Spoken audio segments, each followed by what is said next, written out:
What's up, my people? How you guys doing? This is the Destiny arc review of Dragon Quest Dai. I'm just going to kind of list off some points I'm going to be talking about. Like, for example, this arc obviously focuses on Dragon Master General Baran as the main villain. A lot of key moments that happen in this arc are the following. Dai gets revealed to be a Dragon Knight. Baran is Dai's father. Pop, Leona, Crocodile, and Huncle's growth in this arc are awesome. Okay. Merlu is an addition, kind of, to the party. We get introduced to the Dragon Riders, which was dope. The fights in this freaking arc were freaking spectacular. The quality of the episodes were epic as hell. Padler and Zaibora's nasty plot scheme fails. And Maturiv is a freaking boss. So these are all my main points I want to touch on today. But basically, let's start from the first one. So we find out that Dai is a Dragon Knight, which is awesome. Super cool. We knew more or less what he was beforehand. We just didn't know exactly the extent of his power, what a Dragon Knight is, and the awesome power of it. We also find out Baran is Dai's father.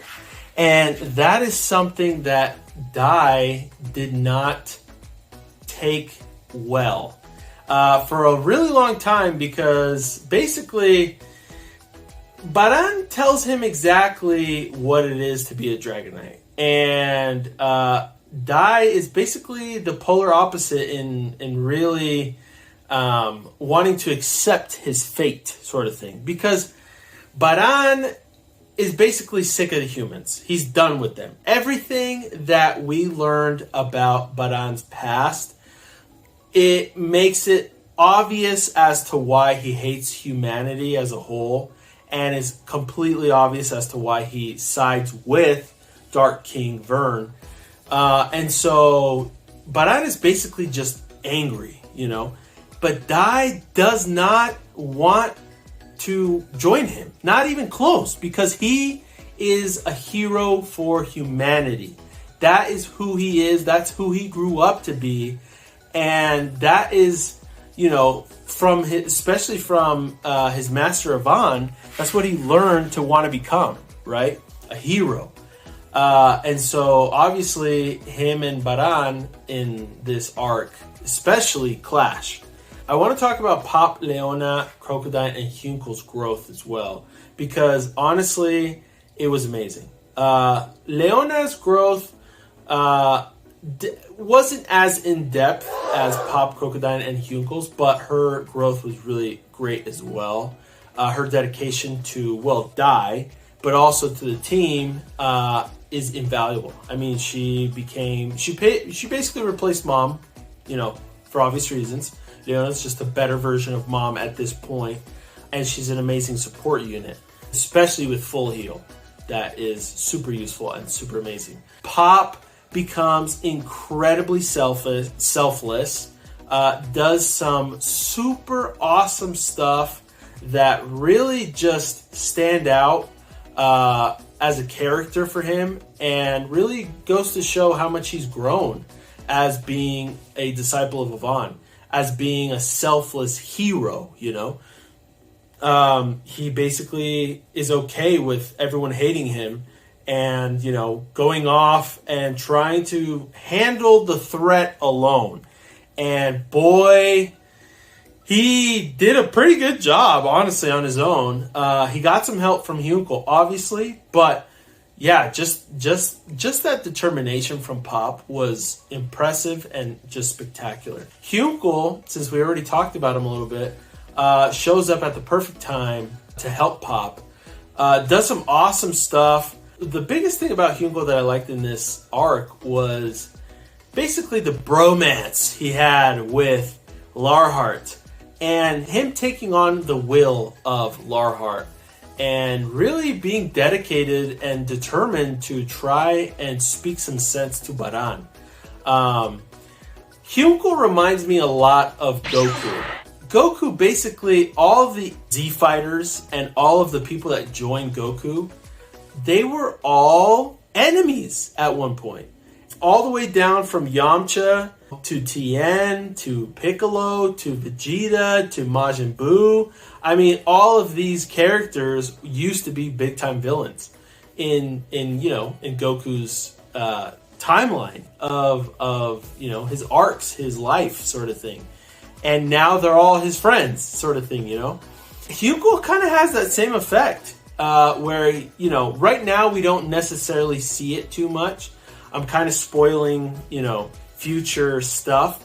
But a great first example, Crocodile was one, but Larhart is another one at this point. And so he takes on his will and just goes, and even though he knows that Baran is an immense threat, he tells Baran the truth and tells him, hey, listen, you need to just change up your game because humans aren't all that bad, man. I think he does a pretty good job, at pissing him off, but still, he does a good job to, really speak his mind, be truthful, be honest, and show Baran, like, hey, you're not right, dude. You need to change, sort of thing. So it's super cool. And then Crocodile, I really liked how, basically, how much more faith he's gained in humanity. After Pop did what he did and, was left to die, basically, and Baran showed up, he was like, okay, who sent the mage? Was it you, Crocodile? That's pretty low even for the Beast King. Or was it you, the girl, And that's when Crocodile realized, and Leona, but, in this case, Crocodile literally wept. He cried his eyes out because of how much respect he gained for Pop, for humans as a whole. And that is something that I think made his testimony and his heart grow so much bigger, and his determination to protect Dai and humanity against Baran, this immense, powerful threat. And even though he knew he wasn't going to win, he still wanted to give his all. And he did. He really went above and beyond to try and at least stall Baran. And he did a great job, honestly. But the growth of the characters in this arc were so amazing. I absolutely loved it. Very good. And then we get the addition of Merilu to the party, and I absolutely love Merilu very, very much. Her design is awesome. She's a cutie patootie times infinitude. I love how much she's into Pop. I love it so much. She is so cute. But besides that, she's very useful. She's basically a seer.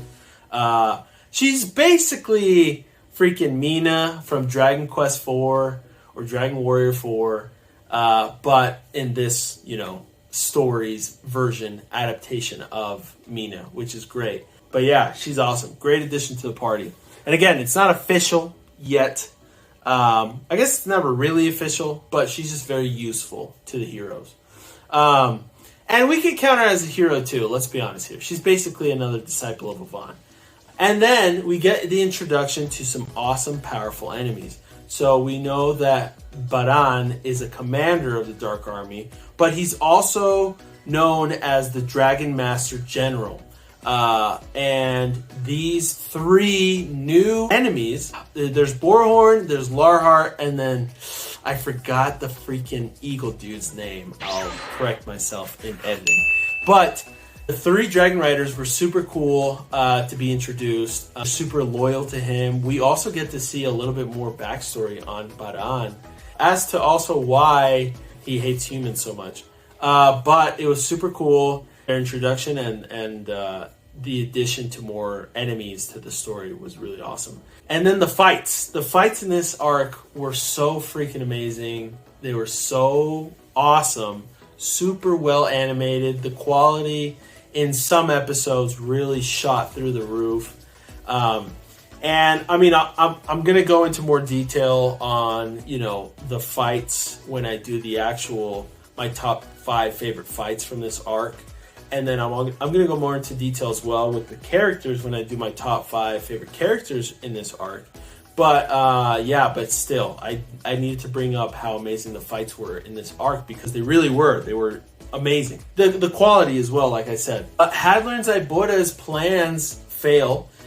This was Hadler's last chance, dude. And he basically made Zaibota help him, which is obvious. I mean, Zaibota is really the perfect person to help you try and win, or at least increase your probability of winning. Honestly, he had a pretty good plan set out. He turned into temptation for Pop and totally was really about to win. But unfortunately for him and Hadler, Dai was just a little stronger. And Matoriv also showed up at the perfect time. Boy, was it, the perfect time, because his help really was immense in this arc. Although he just appeared in one episode, the final episode of the arc, he still showed Hadler who's boss. When freaking Matoriv does 2 spells at once, Hadler was like, what? He was like super impressed, so that was really cool. But basically, this arc as a whole, the Destiny arc, is mostly just kind of really bringing to light Dai's fate, Dai's destiny, right? And the destiny that he chose. We're all makers of our own fate. We all can choose our own destiny, sort of thing. And Dai decided to go against his father, against his destiny, and become a hero and double down on being a hero. He finally accepted he's a Dragon Knight, although he didn't want to at first because of what it meant to be a Dragon Knight. But he accepted, his power, and again decided to be a hero. So super cool. So amazing arc, fantastic things that happened in this arc. I absolutely enjoyed it very, very much. Let me know what you guys think about the arc, about the video. Let me know if you agree, what you liked about the arc, what things that, maybe I didn't bring up that you enjoyed, or maybe the things that I did bring up that you enjoyed. Yeah, and please help me out, guys, by liking this video and subscribing to the channel. That would help me out a ton. We're focusing now, the focus is to grow. We want to grow.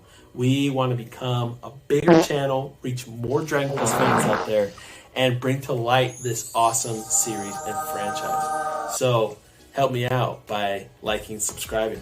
And then if you're interested at all, I have a lot more content for you guys on Patreon. My Patreon is full of content. I have got reactions, and I also have my Patreon exclusive podcast where I basically just talk random Dragon Quest related topics. And we have, a weekly question that we all kind of just, talk about and just have good conversations. And again, we just love to have you there, so we can just have more people join the family, the hero party, and just have a good time. That is it for this video. I really appreciate you guys. Thank you so much for watching. And I especially want to shout out and thank my patrons, PYB Jed and Adrian. Thank you guys so much for supporting me and for being patrons. Thank you. Seriously, I appreciate you guys. But yeah, that's basically it for today's video. We'll see you guys next week or next time.